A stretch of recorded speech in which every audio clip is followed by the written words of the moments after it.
So you've heard me say before that you can approximate answers for your K calculations. And the approximation method that they refer to in the book is the X is small. And so what I wanted to do is show you how you can make these approximations, and also, more importantly, how you know when the approximations are okay to make. Okay, and we'll talk a little bit about how the error changes depending on the Ka values and the concentrations of the acids. Okay, so you're probably familiar with this equation by now, and this is really the equilibrium constant from a weak acid ionization. The weak acid, right, reacts with water to produce hydronium hydroxide, and when you set up your ice table, you get x squared over CHA minus x. This is the concentration of the acid, and of course Ka is the weak acid ionization constant. So first thing to set up how this works, okay, is if x is small, then I can ignore it. If I can ignore it, then what I can do is I can rewrite Ka. I can rewrite Ka as x squared over the concentration of HA. And that allows me to solve this algebraically. So I usually write it like this: CHA times Ka is equal to x squared, and then I'll just square root both sides, and then I'll end up with x is equal to the square root of CHA times Ka. So it's the concentration times the equilibrium constant. So this is a really handy approximation, and again, it's called the X is small.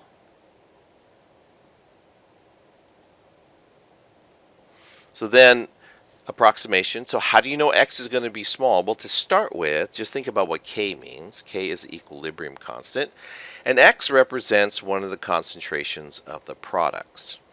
So if K is small, right, then X will be small. There's a very good chance that X will be small.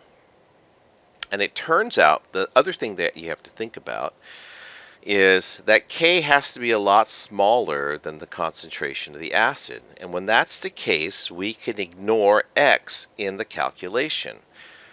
Okay, so let's look at how you might use this, and we'll sort of come back to it and sort of talk about how we justify this approximation. And you realize doing this is a lot quicker than even Wolfram alpha or plugging it into a calculator, right? So let's calculate the pH for a solution where Ka is 1 times 10 to the minus 4, and the concentration of the acid is 0.1. And remember, the criteria that we have is that this value needs the acid concentration needs to be bigger than the equilibrium constant. So what we're going to do then is just take the equation and plug the values in. Again, remember, X in these calculations generally represents the value of hydronium. And so I can just write this as the square root of 1.0 times 10 to the minus 4. That's my K value times the concentration of my acid, which is 0.101, like that. Sorry, 0.10. I just said 0.101, I think. Anyways, when I do that, what I get for my X value is 0.003317, two significant figures, which, if I want to calculate the pH, assuming this is the hydronium ion concentration, right, then I want to calculate pH. pH is just negative log of that value. My pH comes to 2.479. Now, two significant figures is actually 2.48, like this. Okay, so far, so good. Now, let's do this. I'll show you what the values are if I go ahead and solve the quadratic. Sorry, it keeps changing slides for some reason. If I solve the equation for the quadratic, so for example, I'm going to solve this equation now. It's Ka is equal to x squared over, and then 0.10 minus x is equal to 1.0 times 10 to the minus 4. Now, when I solve that equation using a quadratic, I get this. X is equal to 0.003112. It goes on and on and on. But reality is I have about 2 sig figs in here, so we'll stop it there. And the pH that I get from that comes out to be 2.51. Now notice that these two are pretty close to each other, and technically there's a rule that we use, and I'll just write it out for you. I don't have time to prove something like this right now, but I'll write it out for you. The rule is this: if the concentration of the acid is 100 times greater than the Ka value, then you'll have less than 5% error. So the way we write that, though, right, concentration is 100 times greater than Ka. What we do is we say the concentration of the acid divided by Ka is greater than 100, then the percent error is less than 5%. And this can actually be shown like mathematically with the equations and plugging in the parameters. But in general, what we find is approximations like this are acceptable for the types of calculations that we do. So having said that, if you're faced with this, let's say on your final exam or on a quiz, and you use the approximation method, you may not get the exact same answer that is an answer that's on the test, like a multiple choice test. So what you end up having to do is do the approximation and pick the value that's closest. But from my experience, like on the final exam, the ACS final, they actually use the approximation method in calculating their answers, and so that's actually there on the test. All right, so let's go back. I want to talk about this particular problem, or this particular idea again, about how you know the approximation works, okay? And this is almost like a self-fulfilling prophecy. Self-fulfilling prophecy is what you do is you say, I think this is going to happen, and then that thing happens, right? So that's kind of what we mean by self-fulfilling prophecy. We know the approximation is good by basically following these criteria. But it turns out if you go ahead and you just do the calculation and then you look at the value of X that you get and compare it to the concentration and it's small, then the approximation will be valid. That is, by approximating the answer, you can tell if the approximation is good. So it's a self-fulfilling prophecy in that sense. If you calculate the answer and then X ends up being relatively large compared to the concentration, then the approximation will fail. And so you can use that as an easy check as you're using this equation. You just calculate it and you compare it to this value. Now let's look at what we did here. Right, when I did this calculation, right, this is the value that I got, and I looked at this concentration, and you can see that this is much, much smaller than this.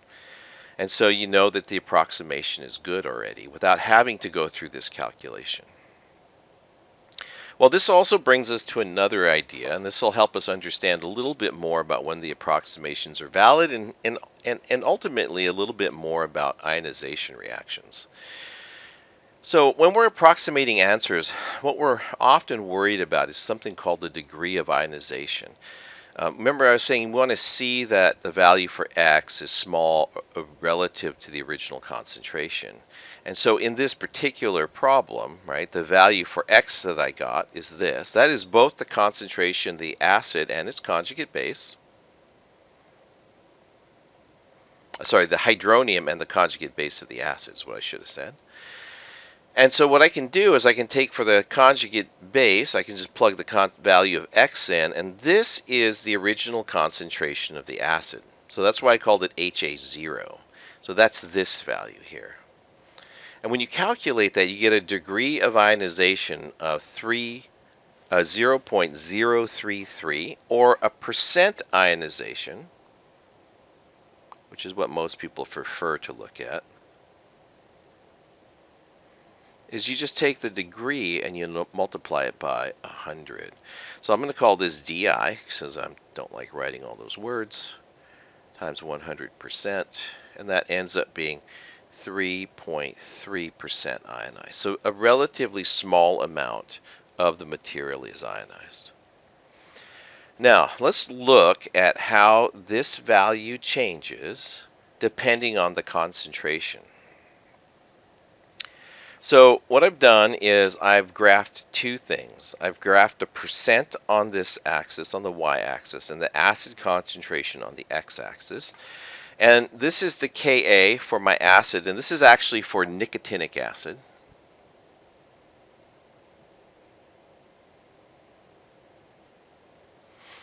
And if you look at what happens, if the concentration is 0.1 molar, and given that Ka is approximately 1 times 10 to the minus fifth, right?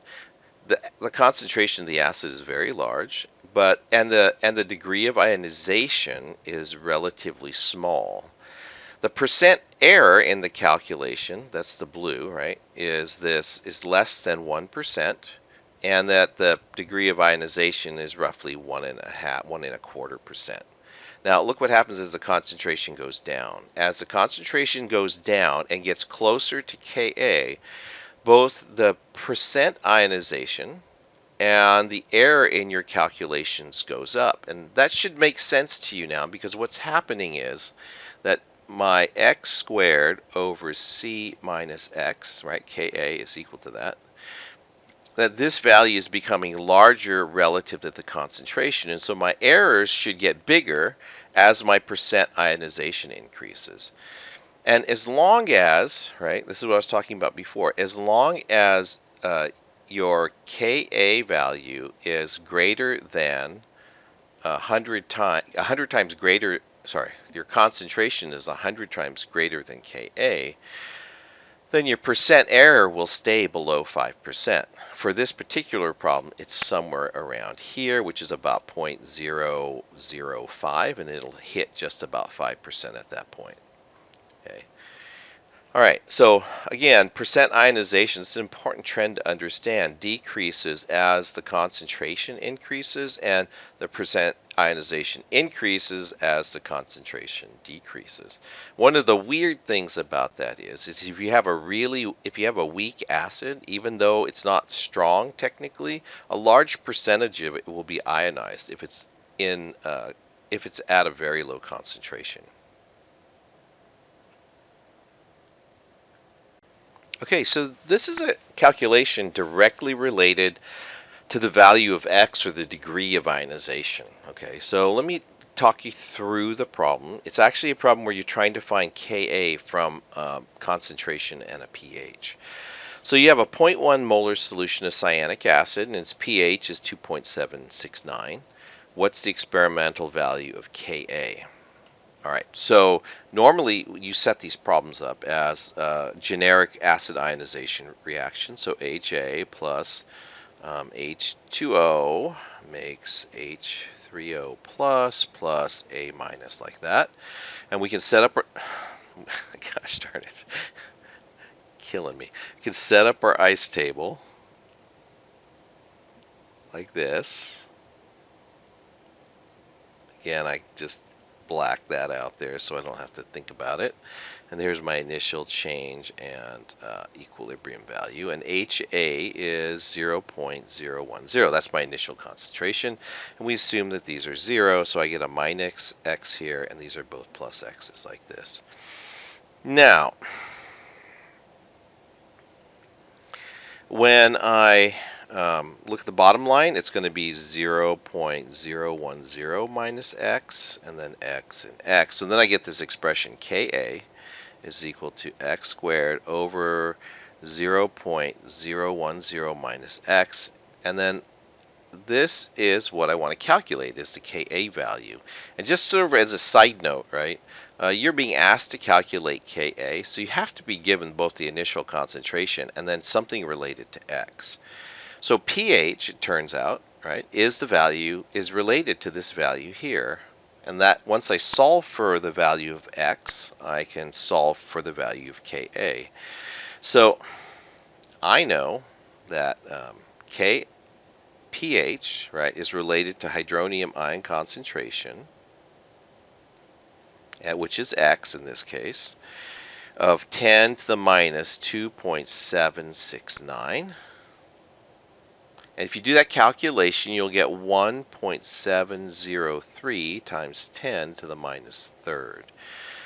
Now, this is my value for X. So now I can plug this in and I can calculate what Ka is. And Ka comes out to be 3.49 times 10 to the minus 4, like that. 2 sig fig, so I should probably have not boxed that one then. That's 3.5 times 10 to the minus 4, like that.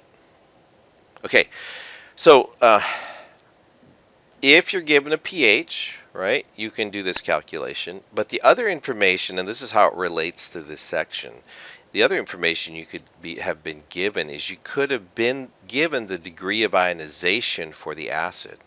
So if you have the degree or percent ionization of the acid, you could simply have taken X is equal to 0.010 times then the degree of ionization.